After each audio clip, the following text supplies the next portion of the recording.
Fala galera, e aqui no Beira-Rio o Internacional venceu, mas novamente não convenceu.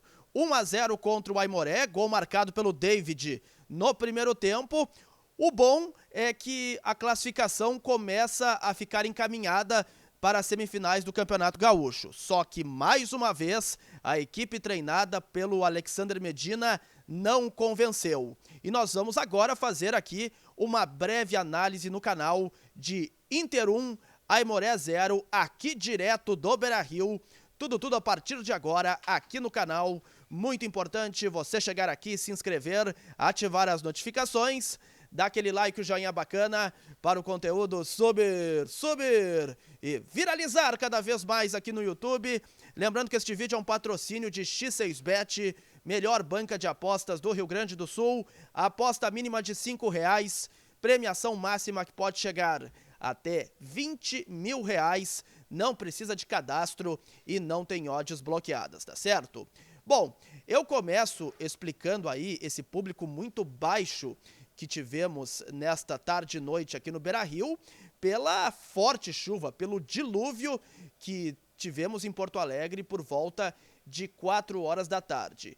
Eu, quando chegava aqui para fazer a transmissão da partida pela Rádio ABC, ao lado do Daniel Oliveira, também do Nando Gross e do Anderson Dilkin, na nossa central de esportes na Rádio ABC, por volta de 4 da tarde, meus amigos, caiu o mundo. Foi um dilúvio aqui em Porto Alegre e eu não me lembro de jogos aqui cobrindo o Inter no Beira-Rio de uma chuva tão forte assim. E isso, claro, que atrapalhou aí a presença de um público maior, e aí combinado com aquele fiasco, com aquele vexame protagonizado no Inter diante do Globo, que aliás, meus amigos, o Globo tomou 5-1 do Souza pela Copa do Nordeste. Então só aumenta ainda mais um dos maiores vexames do Inter na sua história, que foi ser eliminado pelo time inqualificável do Globo do Rio Grande do Norte na primeira fase da Copa do Brasil. E também observei por aqui um clima muito bélico dos torcedores com o time colorado. Muitas vaias no anúncio da escalação, especialmente dos titulares Cuesta e Edenilson, com vaias assim muito grandes. O técnico Alexander Medina também foi contestado por parte dos torcedores, e no banco de reservas, atletas aí como Rodrigo Dourado e Moisés sendo muito criticados aí pelos torcedores presentes aqui no Beira-Rio. A equipe teve algumas novidades, como por exemplo, o Paulo Vitor na lateral esquerda, o Lisiero ao lado do Gabriel no meio campo, o Tyson de volta e o David atuando improvisado como um centroavante.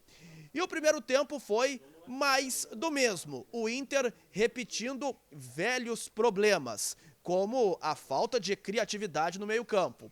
O grande resumo, exceto aí falhas individuais de atletas do Aimoré, foi o Inter tocando para o lado, tocando para trás, tocando para o lado, tocando para trás, sem nenhuma criatividade no meio de campo. E especialmente até os 30, 35 do primeiro tempo, toda vez que Cuesta e Edenilson tocavam na bola, a vaia comia solta, tamanha a insatisfação da torcida do Internacional com esses dois atletas. O Inter ainda assim teve alguns destaques individuais, casos do Maurício, que na minha avaliação foi o melhor jogador do Inter em campo, aí teve algumas conclusões perigosas do primeiro tempo, e o David, que também tentou jogar, tentou se apresentar. E os demais atletas, aí o Fabrício Bustos eu considerei um bom acréscimo aí na lateral direita, Lisiero e Gabriel, especialmente o Lisiero, muito mal no jogo, e o Tyson muito apagado, assim como o Edenilson. E o gol do Inter vem aí de uma pressão na marcação do Aimoré. Colorado recupera a bola, o Edenilson toca pro David, ele chuta forte, a bola desvia na defesa, e aí acaba entrando no ângulo do Fabian Volpi, que colocou aí o Inter na frente no marcador. Veio o segundo tempo e o Inter voltou sem modificações.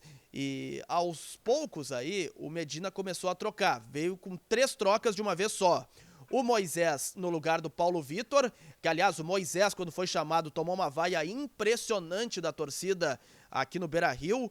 Também o Wesley Moraes no lugar do Tyson e o Johnny no lugar do Edenilson. E o Inter seguia com muita dificuldade de criação. O Medina tentou melhorar isso ainda, colocando o Bosquilha no lugar do Maurício e também o D'Alessandro no lugar do Lisiero. E este foi um resumo. O Inter tentando jogar, tentando criar, mas sem muito sucesso. Pelo menos não correu assim tantos riscos defensivos, à exceção de um milagre do Daniel no início do segundo tempo, numa cobrança de escanteio, em que eu agora não estou lembrado se foi o centroavante do Aimoré ou o Anilson, o Sassá ou o Anilson tentou uma cabeçada queima-roupa e o goleiro do Internacional fez um milagre.